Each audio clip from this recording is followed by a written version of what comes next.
Alright, we are officially about 2.5 weeks away until Spider-Man No Way Home comes out. Just ordered my tickets last night.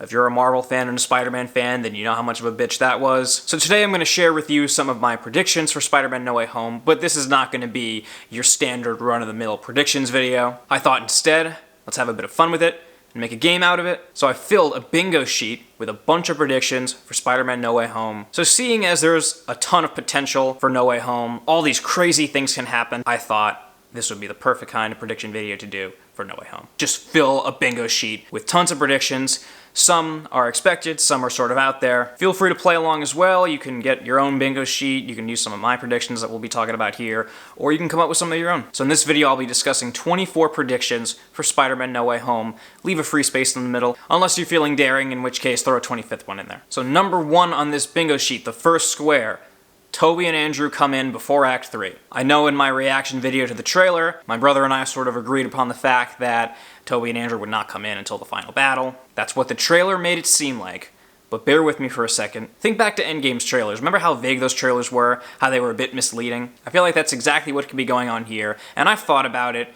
Here's the deal with Tobey and Andrew coming into this movie. If it's an immediate, like, hey, we're here and we're ready to fight the bad guys, they just show up right during the final battle, that's gonna feel really cheap. It's gonna feel really lazy, and it feels like their presence in the movie will be unearned. Imagine if those two versions of Spider-Man were suddenly yeeted out of their universe and into another one, being forced to fight all these guys. There's another version of themselves that's a bit younger. I can't imagine either of those versions of Spider-Man just rolling with that right from the get-go. They're gonna have a moment of like, where are we? What's going on? Who are you?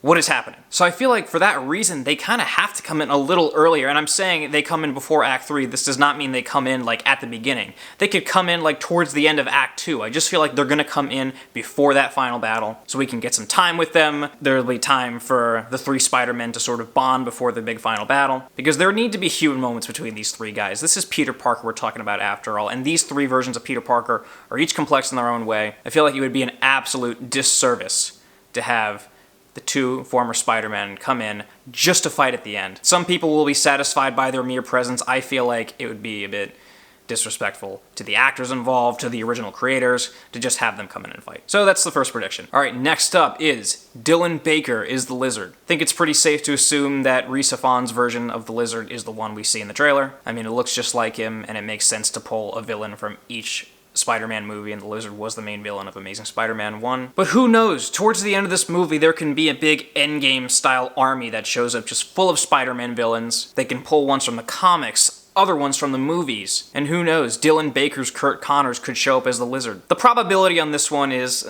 probably about less than 50%. I don't really see this happening, probably less than 30. That version of Kurt Connors never did become the Lizard, but if there was ever a time to finally make that happen, it would be now, in No Way Home, or any of these multiverse projects coming up, maybe Multiverse of Madness, Sam Raimi's directing that. But either way, that's prediction number 2. Alright, the third one is Sandman will have his signature green and black striped shirt. So far in the trailers, all we've seen of Sandman is just giant sand monster and his face in the storm. We have yet to see Thomas Hayden Church's face. For all we know, he might not even be in this movie. Sandman can just be some big CGI recreation without the use of an actual actor. Again, I feel like that would be a bit of a disservice to Thomas Hayden Church and his fantastic portrayal of Sandman in Spider-Man 3. So I'm sure we'll get at least a couple of moments of him in his human form, Thomas Hayden Church. And I feel like that green and black striped shirt is just synonymous with Sandman. So when we see Sandman, or I guess if we see Sandman in that human form, that feels so stupid to say. It'd be really dumb if he wasn't. But if we see Sandman in his human form, played by Thomas Hayden Church, I'd like to hope that he's wearing that green and black striped shirt. The probability on this one is pretty high. I'd say there's about a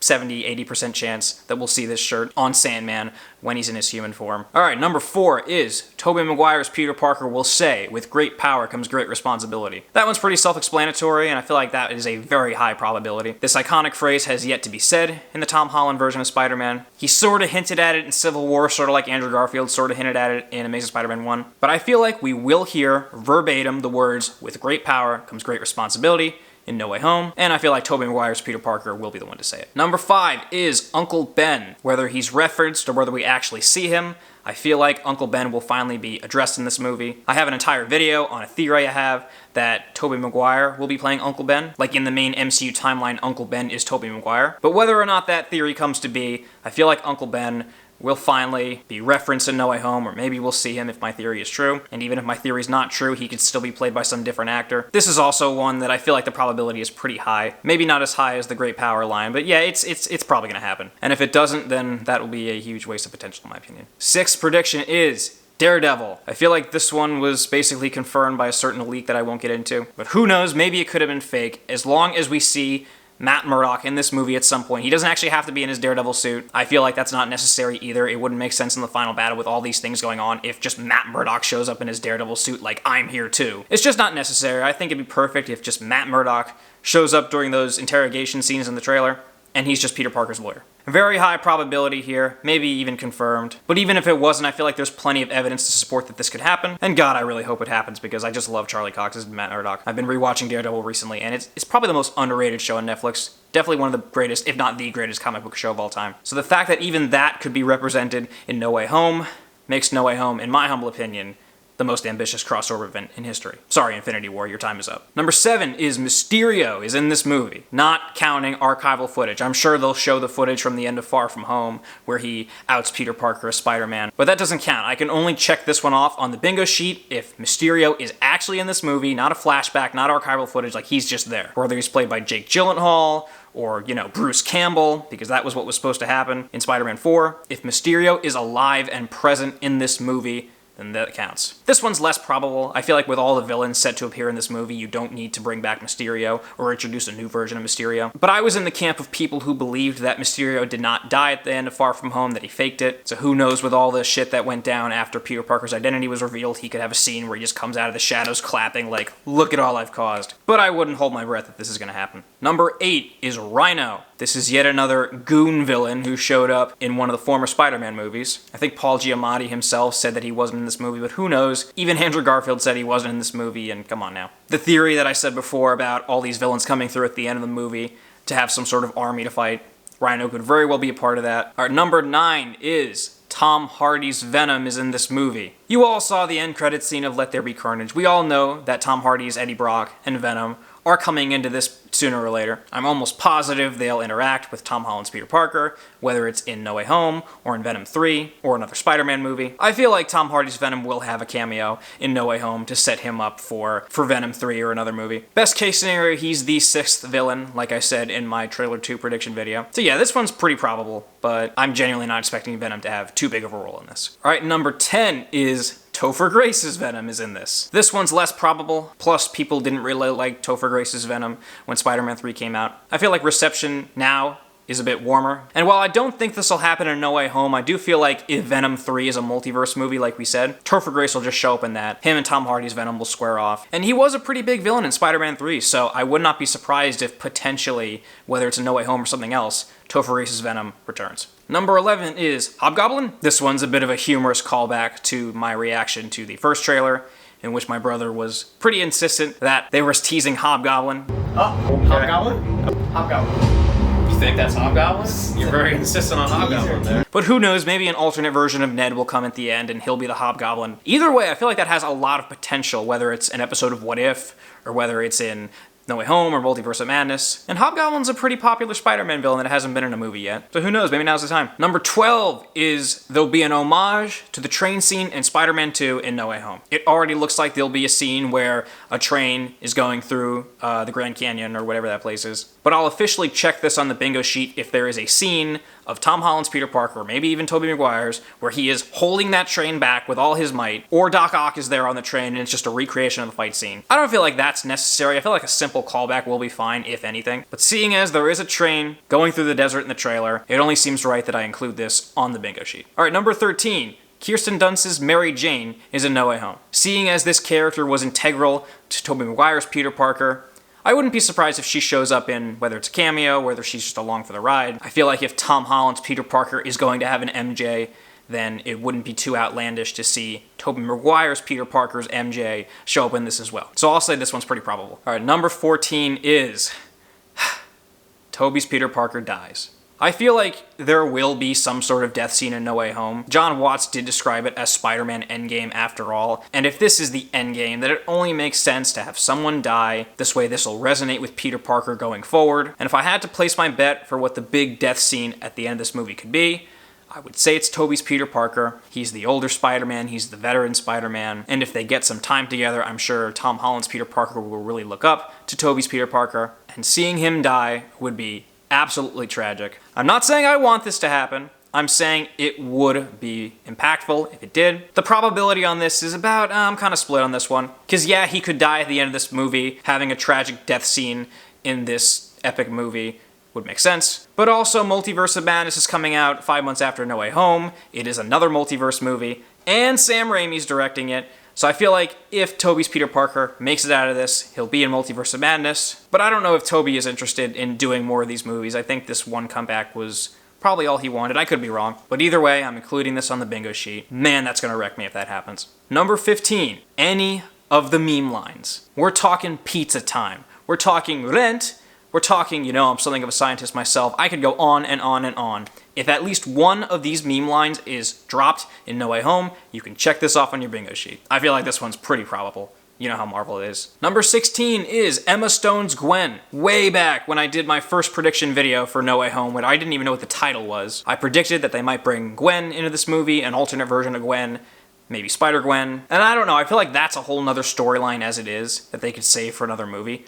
There's already way too much going on in No Way Home. There's already too many characters just coming back after so long that I feel like seeing Gwen again isn't too necessary. I'd love to spend some time with Andrew Garfield's Peter Parker, who's still mourning that loss. If Tobey's Peter Parker is the veteran Spider-Man, then Andrew Garfield's Peter Parker should be like the broken Spider-Man. There's rumors that he'll be the one that saves MJ when she's falling in the trailer. He could have some line where he's like, I've seen this happen before and I failed to save the woman I love. I'm not gonna let that happen to you. But who knows, maybe after credits scene we'll tease Spider-Gwen. Emma Stone already denied that she was involved and she seemed pretty genuine. But hey, anything can happen. Alright, number 17. Any of the themes from the previous Spider-Man movies. We're talking Danny Elfman. We're talking Christoph Young, James Horner, Hans Zimmer. If any of those musical themes from the Amazing Spider-Man series, as well as the Sam Raimi Spider-Man series, make it into this movie, you can check this off on your bingo sheet. I feel like this one's pretty probable, and if it doesn't happen, I feel like that will be the biggest waste of potential, and that's saying something. I mean, these characters are bound to have grand entrances when they show up in this movie, and you're gonna need some blaring score for that. Why waste time writing new music when you can just use the scores from the original? If it ain't broke, don't fix it. My god, if I hear Elfman's Spider-Man theme in this movie, that's gonna hit me right in the feels. God, I hope this one happens. I really, really hope this one happens. And also, on this subject, a lot of people hate on the score for Amazing Spider-Man 2. I think it's pretty solid. I like Electro's theme. I like how it's dubstep. It makes sense that a villain called Electro has a dubstep theme. It's unique, it's original, and it works, in my opinion. If I hear that in No Way Home, I'll be happy. Just any of the musical themes, please, Michael Giacchino. I'm saying please, like you didn't already write the score and the movie's not already done.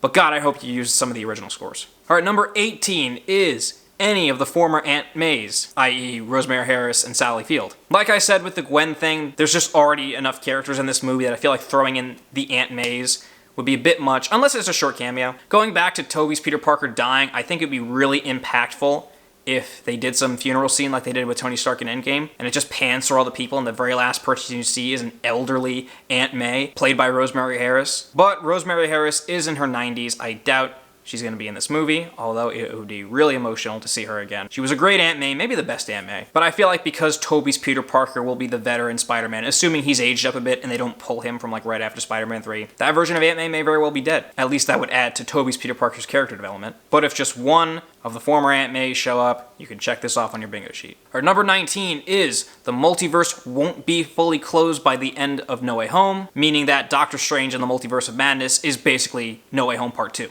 I have a whole theory about why I feel like this one's true, and maybe I'll do a whole video on it, but if I don't, I feel like Multiverse of Madness was meant to show the multiverse opening in a completely different way, but then they decided to throw it in No Way Home instead, and Scott Derrickson wasn't too happy about that. That's why he left Multiverse of Madness, and seeing as this whole ordeal was going to start in a Spider-Man movie, they thought, let's get Sam Raimi to direct Multiverse of Madness instead. And let's face it, if Doctor Strange opens the multiverse in No Way Home and his next movie is literally called the Multiverse of Madness, I can't see them not addressing the events of No Way Home in Multiverse of Madness. I feel like it would make sense if that movie just begins right after No Way Home, the multiverse is open, all of these people are coming through. It'll just get the ball rolling in that movie a little quicker. So I feel like that one's pretty probable. All right, number 20 is Miles Morales. This, I feel like, would be perfect for the after credits scene. And I know Amy Pascal just announced that Tom Holland Spider-Man would be getting a new trilogy, but you can tease Miles Morales in this movie and then have him show up as an ally to Tom Holland's Peter Parker in this new trilogy they're doing. I feel like the introduction of Miles would be perfect for the post-credits scene of No Way Home, whether it'll be an established actor, whether it'll be a complete unknown, kind of like Tom Holland was before he was cast as Spider-Man. I think this would be the place to introduce Miles. Because let's face it, Miles is coming into live action sooner or later, and I'm honestly really looking forward to that. I think Miles is a great character, as we've seen in Into the Spider-Verse, and of course the game. You already have Donald Glover in the MCU as Aaron Davis, Miles' uncle, so why not? Why not throw Miles in the end credit scene of No Way Home? I feel like this one's pretty probable, but we'll see. All right, number 21. This is a really specific one, but I feel like this is going to happen, especially with the humor of the MCU and all that, and I have to read it off because it's so specific. A joke in which one of the Peters calls for another Peter and they both respond yes. So instead of explaining that, let me just quickly demonstrate what I'm going for here. Hey, Peter. Yeah? Yeah? No, young Peter. Basically like that. It's a harmless and family-friendly joke. I feel like it'd be kind of funny. If you're gonna have three Peters going around with not much to distinguish between them other than their look, unless they come up with nicknames like one's Pete, one's Petey, God, don't do that, please. I feel like we're definitely in store for a joke like that. This is the MCU after all. Number 22 is Happy Will Die. As we've seen in both the trailers, the one scene with Happy in the trailers shows him at gunpoint, in a car, in a scorched area. Like I said, I feel like there will be a death scene in No Way Home, but I can't imagine Happy dying in a way like that, just like at gunpoint, Peter's running away, he's looking all depressed, and then boom, boom, boom! Like that's just no way they're gonna kill off a beloved character like that in a Spider-Man movie in that fashion. But who knows, they're saying this movie is a little darker, and as I've seen by the trailers, I can sense that it's gonna be a little darker. So who knows, they might take that risk. All right, number 23 is Jean DeWolff. Now, I doubt many of you know who that character is. I only know this character because she was in the Spider-Man 3 tie-in game. Basically, Jean DeWolff is this detective. She's in the Marvel Comics. She's an ally of Spider-Man. If you remember in the first trailer, at the end, when Doc Ock shows up, there's that woman in the car talking to Peter Parker. I feel like this very well could be Jean DeWolff. She's following him because, you know, he's being framed for Mysterio's murder. And she kind of looks like the character from the game a little bit. I can tell you she doesn't look like Vulture's wife, that's for sure. So who knows, it'd be a fun little Easter egg for a more obscure character. All right, 24, the final prediction. Tobey's Peter Parker will yell. Again, this one's pretty self-explanatory. If I hear in this movie at least once, you can check that off the bingo sheet. And because there are 25 slots on the bingo sheet, the middle one is a free space. I said if you're feeling daring, take away the free space and put another prediction in there. So for that sake, I will throw in 25, the bonus prediction. And that is, are you ready? You're gonna be really excited about this one. Here we go. Dancing with Myself by Billy Idol will be the song that plays in the credits. I know, real important shit. If you've never heard of this song, go give it a listen, it's pretty cool. It's played in iconic films such as Flushed Away, you know, real avant-garde art piece. I'm predicting this because this song kind of matches the upbeat pop vibe of the songs that were in the first two MCU Spider-Man movies credits. And seeing as Peter Parker is coming face to face with versions of himself, plus this whole movie's theme seems to be about identity, I just feel like it's a fitting song. I mean, the song that played during the credits of Far From Home was Vacation by the Go-Go's. I mean, how on the nose is that? This movie could do the same thing and just have an on-the-nose song play in the credits. In all seriousness, it's a pretty cool song. And might just make it in this movie. That'd be pretty cool if I nailed that prediction. All right, those are 25 predictions for Spider-Man No Way Home. Get them all on that bingo sheet if you're making one at home. And like I said, feel free to come up with some of your own. Let me know in the comments below what your predictions are for Spider-Man No Way Home and what you would put on your bingo sheet. All right, that's gonna do it for me today. I have at least one more Spider-Man related video that I wanna get out before No Way Home comes out, so be on the lookout for that. And who knows, if I'm feeling spontaneous, maybe I'll do another Spider-Man video before No Way Home comes out. I do wanna marathon all the movies, maybe I'll do quick reviews, we'll see, no promises. But hey, there's this thing called subscribing, and if you do that, if you subscribe to the Reviews of Everything channel, you'll know exactly when I upload. So that's pretty cool, feel free to do that. All right, that is gonna do it for me today. Stay frosty, all you beautiful people, and have a great one.